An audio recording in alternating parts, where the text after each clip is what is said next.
তুমি কত আছা তুমি পলিছে বিচারি খাইছে হাওয়া ধুলি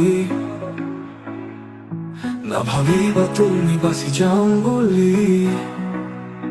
পুলিশে পালে উঘালিব তোমাৰ দীঘল চুলি ৰাইজৰ টকাৰে পাতিলা বিয়া এতিয়া আমাক উত্তৰ দিয়া ফেচবুকতো খুলিবই নোৱাৰি আগলৈ গলেও শুনি পিছলৈ গলেও শুনি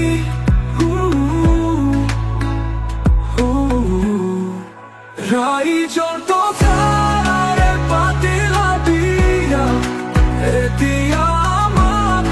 উত্তৰ দিয়া ফেচবুকতো খুলিবই নোৱাৰি আগলৈ গলেও শুনি পিছলৈ গলেও শুনি ৰাইজৰ টকাৰে